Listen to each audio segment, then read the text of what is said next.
Good morning and welcome to NC Tech's Focus on Talent webinar. I'm Andrea Fleming, Director of Talent and Workforce Development here at NC Tech. Happy to have you all with us today. A little bit about NC Tech Association. The North Carolina Technology Association is our official name. We are not-for-profit, membership-driven trade association and the primary voice of technology for the state of North Carolina. Our mission is to foster growth and champion innovation in North Carolina's tech sector while providing a voice for the tech community. Our membership includes over 650 member companies, organizations, and institutions employing more than 350 workers in North Carolina. So we do our work in four major areas: professional networks, government affairs, sector promotion, and talent development. So that last one is my area. Talent and workforce are frequent topics in all four of those areas that NC Tech does work. Very critical to the success of an organization. All of the changes in the labor market, future talent pipeline are big focus for the US, but especially for tech companies and especially here in North Carolina. They all have special skills they need for the industry, and those tech skills are rapidly changing and evolving. So we host these Focus on Talent sessions throughout the year. So watch for announcements and promotions in our newsletters and on social media. Some of the topics we've covered in the past and we'll cover in the future: diversity, equity, and inclusion in tech, education and the role of the community college system, training and development, women in tech, recruitment, and retention. If you have other suggestions, please let me know. Always happy to talk about outreach to members about a talent topic. If you have questions during the session, please use the Q&A feature in Zoom and we'll get to as many as we can. So on to our host today. Today's session is hosted by Aparo, and our host today is Kim Lempier, the organization's CEO. Kim has been with Aparo for 15 years and the past 6 as CEO. She's recognized for her skills in change management and cultural leadership. She's led Aparo to focus on achieving solution sustainability for nonprofits and leverage more than $2 of community value for every dollar donated. For Aparo, she has a very diverse career background with expertise in strategy development, international business, marketing, fundraising, board governance, and leadership. We're excited to hear more about Aparo and stories from the 3 gentlemen she brought with us today. She's invited 3 tech leaders who've partnered with Aparo in the past for skilled volunteering to join in the discussion today. We have Noah Davis, VP and CISO with Ingersoll Rand, Marcus Hill, CIO with Rogers Builders, and RV, and now I'm going to trip up on it. I was great in practice. RV Rajaskaran, CIO with Ally. The one with the great NASCAR, the Ally NASCAR in his background. There we go. With that, we have a lot to cover. So with that, I'm going to hand the mic over to Kim. Thank you so much, Andrea. We are so excited to be here, the 4 of us, to talk with NC Tech and leaders across the state about the power of skilled volunteering. As Andrea said, Aparo is a nonprofit, and I am Aparo's CEO. I have been the CEO for 12 years. And we work with other nonprofits. We work to help nonprofits be more effective and efficient in the way they deliver their services so that they can serve more and serve better. And we do that at no to extremely low cost for nonprofits. Most of our work is free to nonprofits. And the way we do that is by engaging the skills of technology and business leaders and employees across the states where we serve. We are headquartered in Charlotte, North Carolina, and are eager to work with nonprofits in other areas of the country, really, wherever we can help.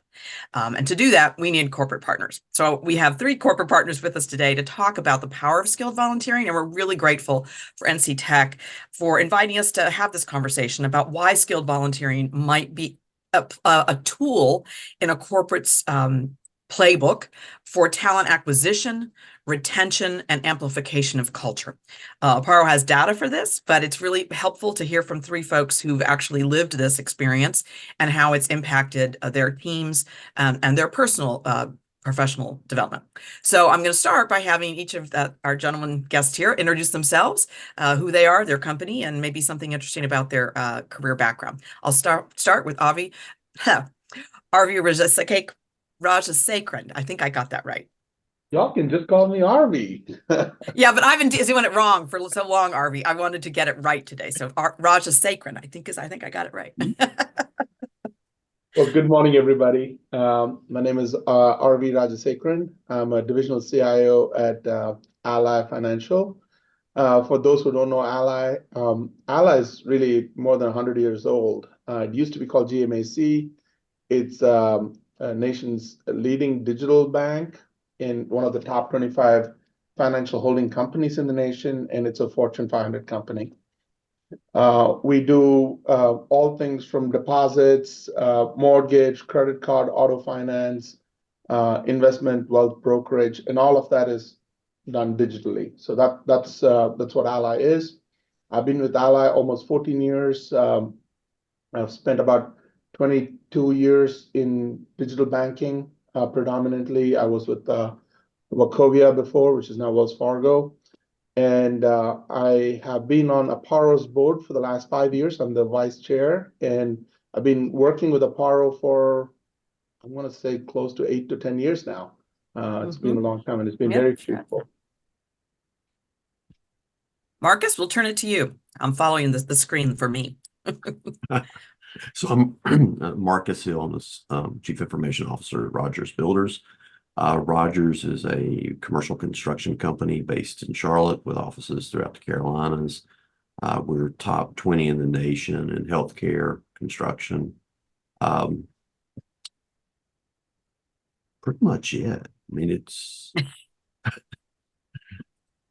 there's not a lot, but that's what it is. Well, you have a long career with Rogers Builders. I do. I mean, how many years have you been there? Yeah, I've been here for 20 years, and I've been working on the board with Aparo for 6 years and volunteering with Aparo for 8 to 10 years as like party. And Noah, who's joining us from his vacation. What a great guy to do this for us. Yeah, my name is Noah Davis. I'm the Vice President and Chief Information Security Officer of Ingersoll Rand. And so the easiest way to explain Ingersoll Rand is we make things that help other people make things. So large air compressors, tools, pumps, hoists, winches, all the things that help other people make tools and consumer products. So I've been in cybersecurity or cybersecurity adjacent for a little over 20 years. And then I think spent a little more than 4 years volunteering with Aparo and then getting parts of my team to also volunteer with Aparo as well. So big fondness for this organization. Thank you. Thank you very much. So I want to start today kind of at a high level and talk to you a little bit about how your company in general allows for and it promotes, encourages the engagement of employees in the community, skilled or otherwise. We'll get to skilled, but let's just talk about generally volunteering. Is there a process? Maybe, maybe not. How do you find that? And we'll start with Marcus. Start a different place. Well, at Rogers, it starts with our mission statement. One of the key tenets in our mission statement is we build communities who care. And Rogers is very involved in making sure that the communities that we work in, we're making them better for the people that live there. I mean, everybody has got to live somewhere. You might as well do your best to make it as equitable and fair and decent as we can for everyone. So that really starts. When I first joined the company, I sat around a board meeting, and it's like a litany of all the different organizations that the leaders in the company were part of throughout the Carolinas. And it starts with our CEO and goes all the way down to everyone in our department. Everyone is very involved in giving back. Harvey? Yeah, well, giving back is core to Ally's mission as well. And we have our own charitable foundation. Generally, our giving back efforts focus on economic mobility, general community services for underrepresented communities, social equity and inclusion. And that really lines up with what we do with Aparo, which I'll get to later. But in terms of promoting giving back within Ally, we give every employee 4 hours every month to volunteer with any organization they want to, but they're not limited to just that. That is just for working hours, but in some occasions, they might give more than that. And then we have a lot of opportunities for people to give that is aligned with where their passions lie, be it skilled or non-skilled. Yeah, And no, Ingersoll Rand is very similar to what kind of Arby said, right? I think it's a little more grassroots for us as well, right? So you'll find different leaders in the organization. They kind of have favored charities, right? But they give you all the time you kind of want to go help the community because just like kind of Marcus was saying and Arby was saying, it's about making where you live and where you work, all the people around it better for kind of having you there, right? And that's fundamentally the social governance that you're trying to get out of large organizations too, that they're part of that community and helping it get better.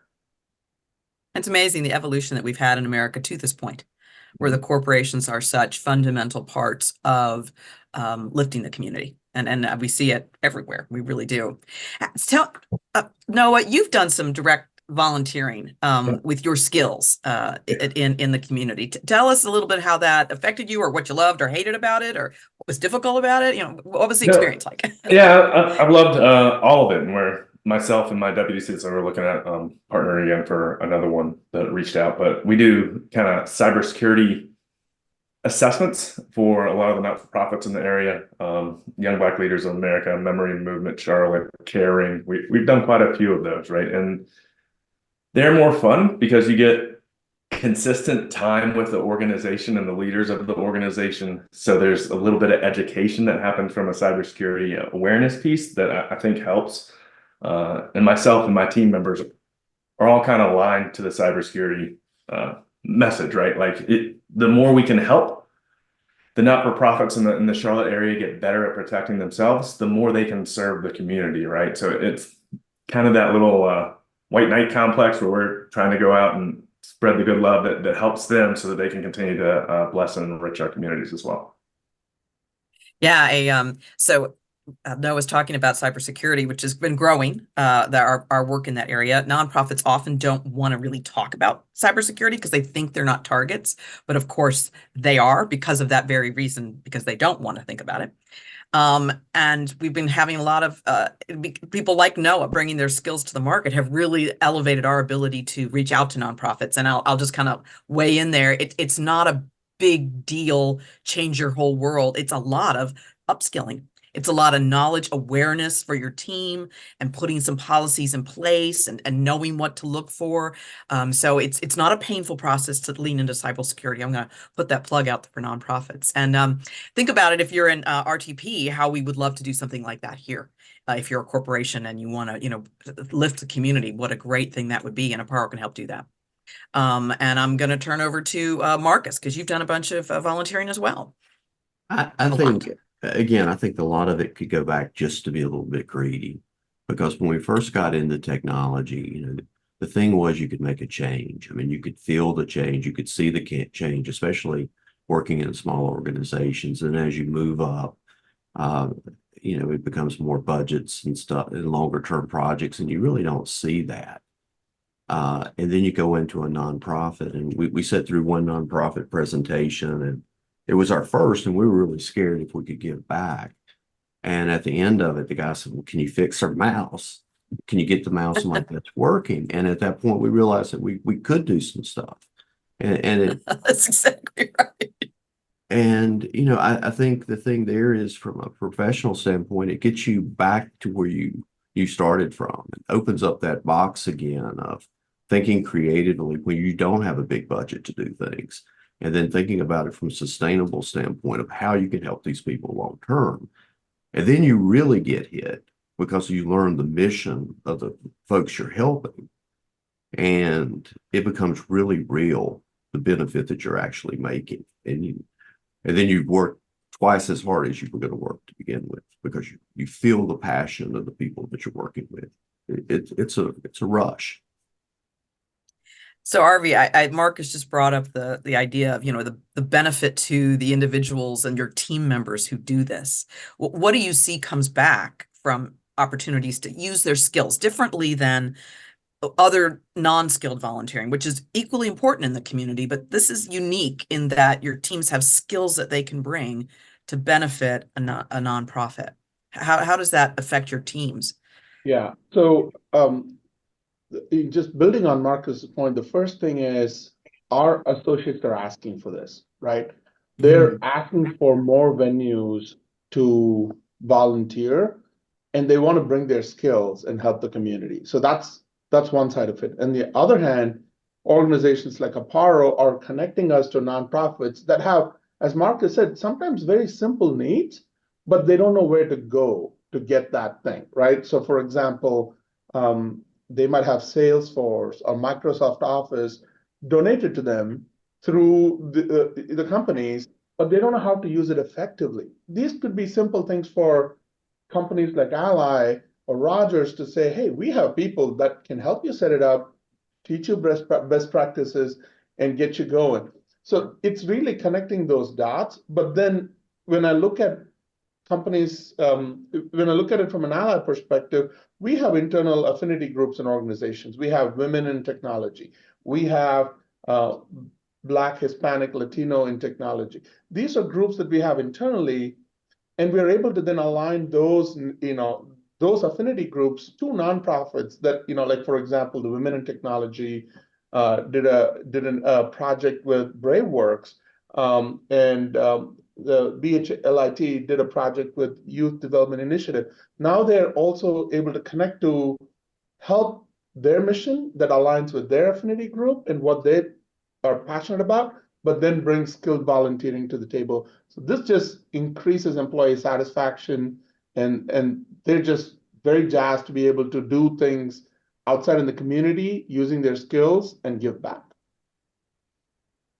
We find that it's a very unique way of giving back because you're looking under the hood and you're seeing how difficult it is to serve those in needs in our community and how under-resourced our nonprofits are. So what you can do creatively with your skills to expand the nonprofit's ability to work. To just build on Marcus's point, it's not very hard for our associates. To them, it's very simple, but to the nonprofits, it makes all the difference, because to them, getting this kind of skilled volunteers to come and help them is very hard. They can't afford it sometimes. So for me, the way I say the difference is right. We also volunteer with Habitat for Humanity. Now, can I build a house? Yeah, but I'm not real great at it. I can hit a nail with a hammer. But I'm pretty sure somebody else could do that faster and more efficient, like a contractor, right? Whereas in cybersecurity, I can really bring my full value.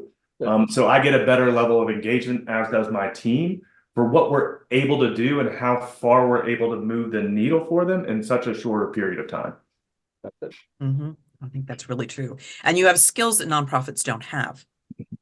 Very few nonprofits have the ability to have a technology team. And if they do, they often have key man risk, or they don't have a lot of depth, and they're way overworked, right? I mean, they don't have the resources to have all the knowledge around them. Mm-hmm. So you can really elevate. And I know I watch the volunteers. You have aha moments every time you engage. One of the things that I think I know Aparo does uniquely in the country is that we facilitate the engagement.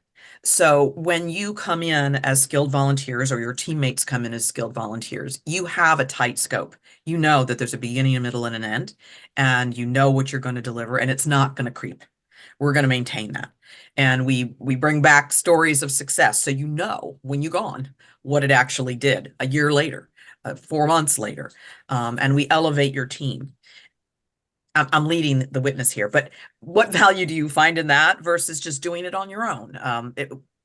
We believe it's the secret sauce of our work, but I'm curious for you to share with your peers across the state, why have Aparo in the room versus just saying, oh, I'm just going to go that nonprofit I help. Like, hopefully someone will answer. Well, I can start off with that. I mean, I think that, and again, I got to put this out there. My team has been absolutely the worst at following the original scope dictated by Aparo. We've turned. Yeah, you stay engaged for months. We stay engaged for years because we true. You get drawn into the mission of the nonprofit.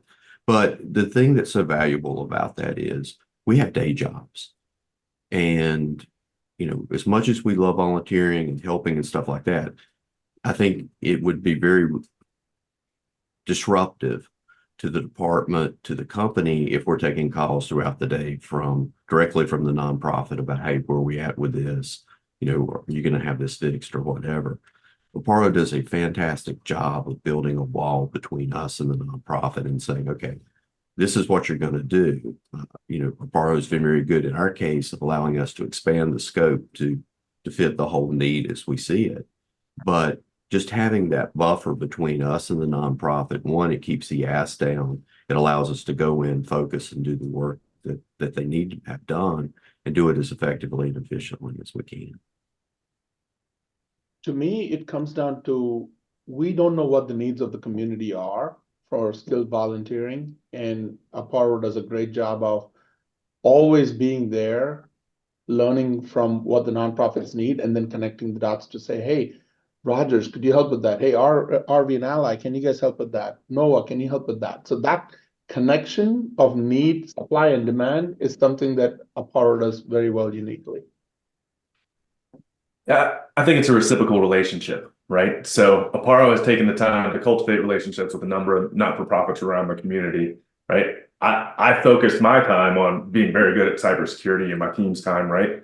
And then it's matching those two up in a way that I can bring all of my focus that I've taken over the past 20 years, and Aparo brings all of their focus they've had with working with not-for-profits, and we marry them up, right? And it's a win-win for both. We do like to talk about the win-win. That is our goal in life at Aparo, is to create opportunities. We'd like to have a third win in there too, but that's for the individual volunteer, the company, the nonprofit. Actually, there's probably four because it's the nonprofit employee too. Anyway, thank you for saying that. Yeah, I'm bowled over. Thank you all. I want to go back to something Arvi said. You talked about, how people are asking for this in your company. And for any of you, this question isn't just for Arvi, but it was something Arvi said that made me think of this. Do you think that that skilled volunteering versus regular volunteering, and maybe it's both, I'd be curious in your opinions, does it help with talent acquisition and retention that you have the opportunity to use skills? I would An say, honest answer. yeah, I would say yes. I think we're all kind of tracking an evolution in associate expectations and workforce expectations generationally. And a lot more of the younger associates want purpose and want to align themselves to organizations where their ideals and the organization's ideals match. And that is becoming an increased expectation. And they want to work for companies that believe in the causes they believe in. They want to work for companies that want to do good for the community. And it absolutely helps with talent attraction as well as retention, in that they have a venue to then give back, and they believe that the company believes in the things they do and is also caring about the same things they do. I agree with RV on that. I think the other thing that it does, for us at least, it helps distill our culture and understand kind of what the needs that we have when we're looking for someone. I mean, it is actually brought up in every interview that, a big passion of ours is community involvement. And, what do people think about doing that? And we've never had anybody say, oh, this is not something that I was interested in, but it gives you a chance to kind of understand who you are and what you're looking for a little bit better.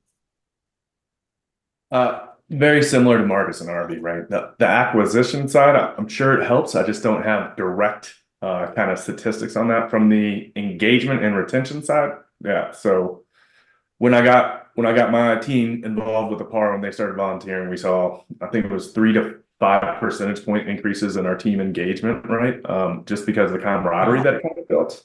And then on the retention side, like, some team members have directly said, look, I don't know if I could do these opportunities. You support me chasing my passions and volunteering with organizations in a way that they hadn't experienced before. So that it gets them to kind of stay around, right? And they're more productive at work, especially when you're able to take that skill and apply it. Like, I think there's something value about that versus just kind of we need bodies to do a thing and volunteer, right? That's great. But when you can take your inherent knowledge and apply it to another organization that helps them help the community, it's that 10x kind of impact cycle that really makes them want to stick around and stay engaged.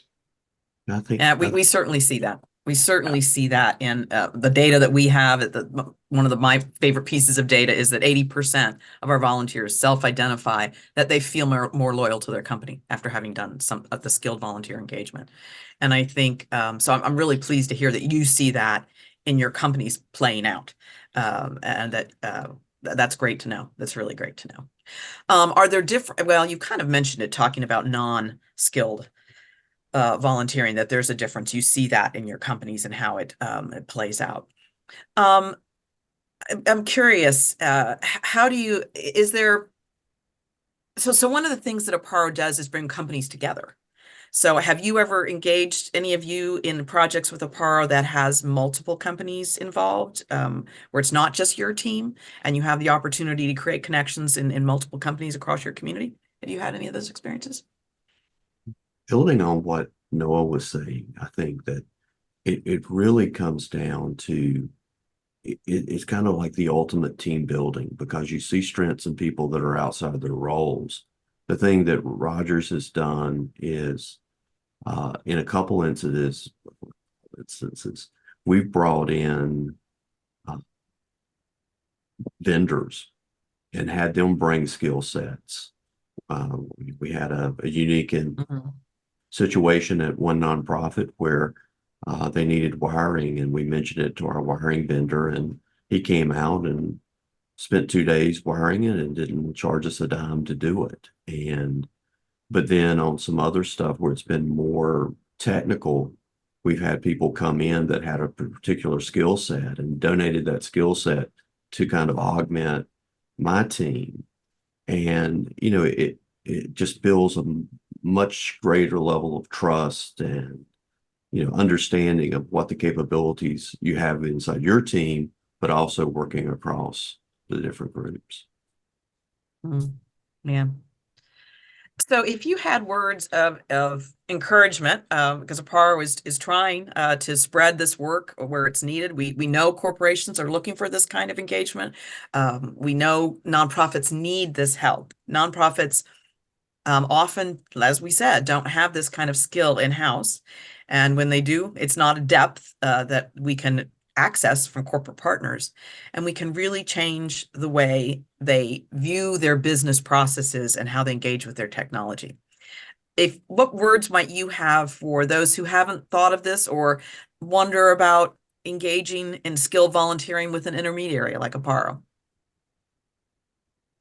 Like Nike, for your peers, just do it, right? Like, just right. Everybody has different levels of anxiety in their life about trying something new, and can they fit the time, and what is it going to look like, right? But we all experience growth when we challenge ourselves, right? And when we're a little uncomfortable. So if you're kind of on the fence about it, but you think you want to do it and find out. And I think you'll come away wildly impressed with the Aparo organization, as well as the non-for-profits that they support. And then you'll keep coming back, because like Marcus said, it's almost addictive. Like you get a hype and an energy about helping others, and that just starts to spread. And Aparo does a good job of making sure it's not highly taxing for the organization. They do all the support around it. So you just have to identify the project that aligns with what you want to do, and then identify the volunteers within the company. And really, Aparo does the rest. And it's very low effort from the company perspective beyond that. Great. Thank you all so much. And thank NC Tech for supporting us today and getting this word out so that we can hopefully engage with more corporations around the state of North Carolina to elevate and amplify the way nonprofits serve those in needs across our state. Absolutely. And thank you, gentlemen, so much. I cannot tell you. I know we work with you, but we don't have an opportunity to sit down and hear your personal testimonials very much. And we're honored. We're really honored. Thank you. Yes, thank you. Those are the types of testimonials that hopefully, in those words, other companies will just do it. Just try it, see how it can impact your company and your employees. Definitely heard a lot of just amazing comments from each one of you with your experiences. Kim, I love that statistic that 80% of your volunteers self-identify as being more engaged with their company. And as we look at where the talent pipeline is going and the continued challenges around finding the right talent, you need to keep your good people. This is a great way, the win-win-win for the company, for the nonprofit, and for your employee to keep those great employees engaged and working hard and really have that value with your company. I think RV, your comments about aligning with affinity groups and giving your employees and those affinity groups the opportunity to align and help a nonprofit that aligns with their affinity group. Again, further, that might add another win to the win-win-win-win. So impactful. And Noah, loved your comparison about the Habitat for Humanity. Yes, I have caulked a Habitat for Humanity house, and it was fine. Not my skill set. I enjoyed doing it. It was great team building with my coworkers, but being able to really take those skills that you've honed over the years and what might be a simple fix for one of you or one of your employees can be so impactful for the nonprofit. So I personally thank you all. This obviously, as you can tell from my comments, this is obviously something that is close to my heart, having worked with nonprofits for my entire career. But just love hearing this, love the impact that it can have on your employees and within your organizations. So we haven't had any questions oh, we do have one in the chat. That's Kim. Yes, we are wrapping up. If there are no questions, we are recording this session. We will post it on our event webpage and share that out. This is a great session to share with those within your company that make the decisions about what else to add to your retention toolkit and your attraction toolkit for getting those great employees. So I want to thank each one of you for your time today. Noah, please get back to your vacation. We appreciate you taking your time this morning and hope you enjoy the rest of your vacation. Marcus, RV, Kim, thank you all as well. We appreciate it. Any last words before we close off? Yes, I should have mentioned Aparo's website, apparo.org. Nonprofits are .org, not .com. And if you are a corporation or a nonprofit who's interested in working with us hearing this, you will see corporate and nonprofit tabs that you can go down to, and we see when you send in and say, hey, I'd like to know more, we'll get back to you. So we hope you will engage with us. And I will include that in the follow-up that goes to all of the attendees as well. Gentlemen, any last words before we close out? If you're on the fence, just do it. All right. All right. Well, I want to thank you all on behalf of NC Tech. Aparo, great work. Thank you for sharing this morning and participating as a host.